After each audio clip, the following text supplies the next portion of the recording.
the next geyser, deselect another 3, and then right click on your minerals, and you will very quickly have exactly, oh gosh, as I brag about that technique, I did put 4 workers back on this geyser.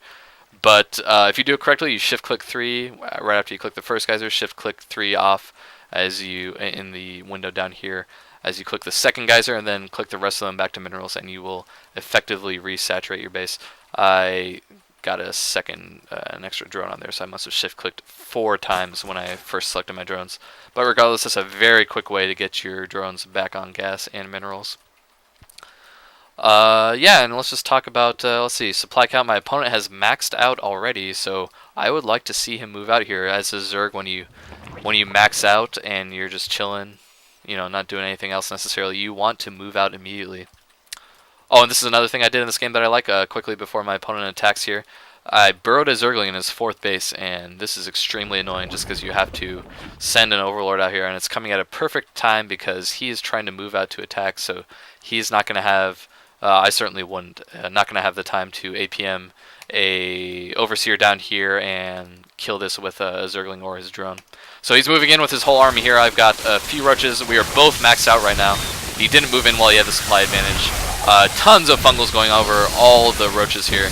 I was spamming fungal like a madman, I remember, during this battle, and it looks like I am coming out just barely ahead. These 3 fungal spine crawlers I put in support of my 3rd base are helping out a ton, and it looks like with my rallying roaches I am going to be able to clean this up.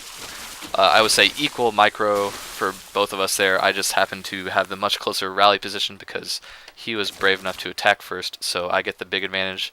And I think I had that, yeah, I had this 4th base scouted. He elected to expand here instead of the place I blocked with my burrowed Zergling, and I'm going to be able to pick this off. He has nothing coming to support it, really. Additional rallying roaches coming here. And as soon as I take this off, I am content just to run away. I have no idea whether or not he has infestors or some other nasty tech unit coming to back these roaches off, so I'm happy with having sniped his potential 4th base. Going to run back here with my whole army. And I am sitting pretty. Killed his whole army. I have a 30 supply advantage, and my plan right now is to just attack as soon as I max out again. That's all you're going to want to do this late in the game, is as soon as you max out, find a nice place to attack, find a potential new expansion. He got this expansion. I don't think I ever scouted this. No, I have no idea this is there. But yeah, that's what you want to do late game as Zerg. In any matchup, you just want to max out and find a decent attack route. I want to experiment more with Nidus play. Nidus at any time during the game is great to get off if you can sneak a Nidus somewhere. Nidus worms are super vulnerable to attack by anything, even workers, so it's something I haven't experimented too much with just because it's a horrible experience to have your Nidus worm killed by workers as you try to hide it in your opponent's base. But yeah, Nidus is something great for late game Zerg. If I had an Overlord here, I could hide a Nidus right here and just stream all my units right into his main, kill all his tech, and have a decent attack advantage because I'm going to be prepared for his reinforcing units. I'll be able to kill those all. So I've maxed out at 200. Let's see if I can back up what I've been talking about, that I'm going to go ahead and move out. Yep, looks like I'm moving my units around, get everything hotkeyed. I like to have the bulk of my army hotkeyed to 1, and then any micro-intensive units hotkey to 2. Mutas, which I don't get as often nowadays, or infestors on that 2nd hotkey. So that's what you can see here as you select my hotkeys. Let's check out my opponent. What's he like? He likes infestors on 1. Okay, he's got 7 infestors on 1.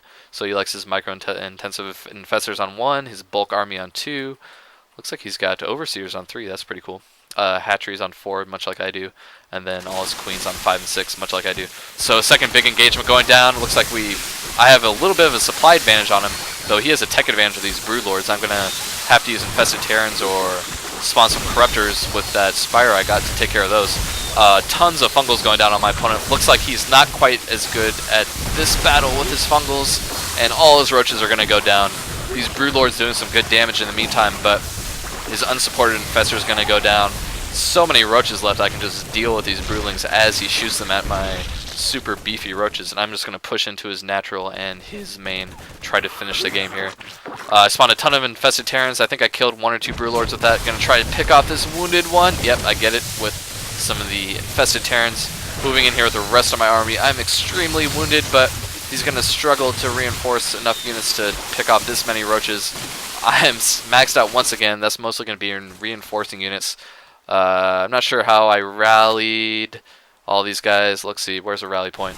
Okay, I did rally to his natural expansion, so all my reinforcing units are going to stream here. Looks like I got a bunch of corruptors, even some overlords. I may have lost one at some point, I don't know. But tons of roaches flooding into his main.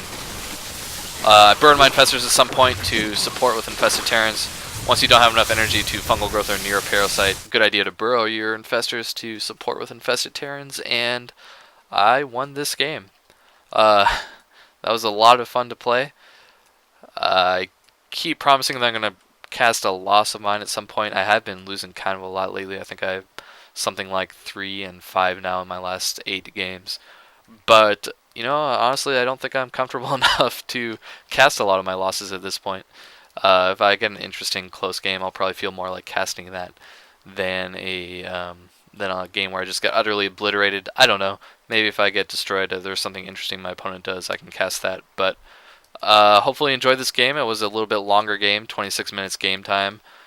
Should have been a little bit less to watch on YouTube, but regardless, that's a macro Zerg versus Zerg, much different than many of my previous Zerg versus Zerg casts. I hope I had something insightful to say. I hope you enjoyed it. And remember, you can still win games when you're 3 beers in. And GG's.